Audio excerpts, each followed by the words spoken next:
বকুলতলা গ্রামের পঞ্চায়েত সমিতি যেসব পরিবার বিদ্যুৎ সংযোগ নেই তাদের বাড়িতে বিদ্যুৎ পৌঁছানোর পরিকল্পনা গ্রহণ করে।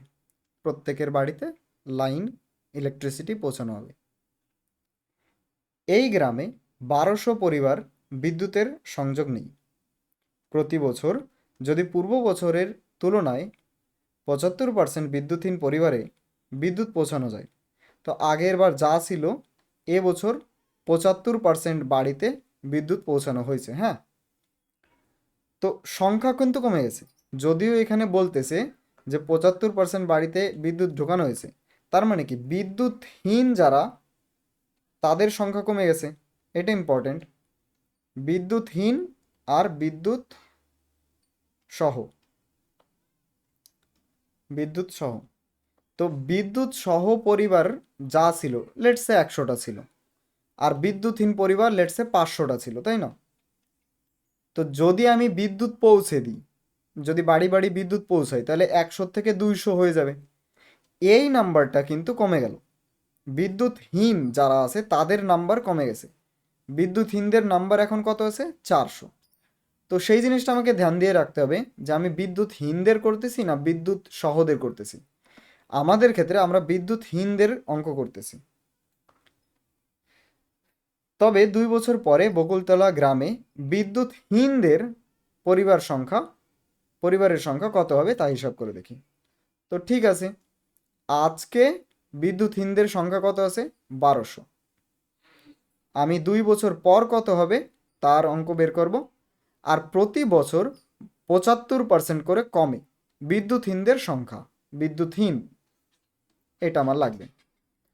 তো এই ছবিটা দেখে এখন আমি অঙ্ক শুরু করি। আমি সব দিনই তীর যে সাইড থেকে যায় সেই সাইডটাকে আগে লিখি। তো আমার 1200 লিখতে হবে। অতএব বিদ্যুৎহীনদের সংখ্যা হবে বিদ্যুৎহীনদের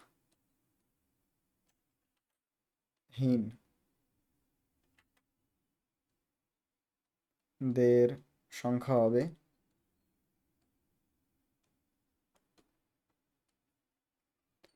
1200 গুণ, কি করব, 75% কমে গেছে, তাহলে 100 থেকে 75 বাদ, তাহলে থাকলো 100 মাইনাস 75 কত হয়? 25। তাহলে আমি 25 রাখবো। 25/100 লাগবো 2 বার, কারণ 2 বছর পরের হিসাব করতে হবে আমাকে। উপরেরটাকে মুছে দিই, কাটি এবার। 2টা শূন্য এখান থেকে, 2টা শূন্য এখান থেকে। 25 4-এ 100, সেই 4 দিয়ে 12কে কেটে দিলাম 3। তাহলে আমি লিখতে পারি 3 25-এ 75।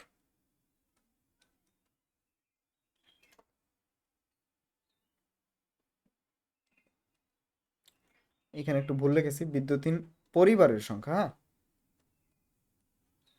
পরিবারের সংখ্যা। তো অতএব বিদ্যুৎহীন পরিবারের সংখ্যা হবে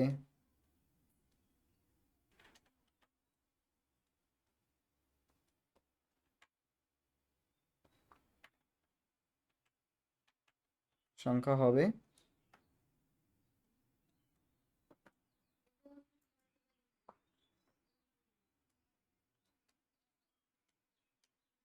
হবে 75।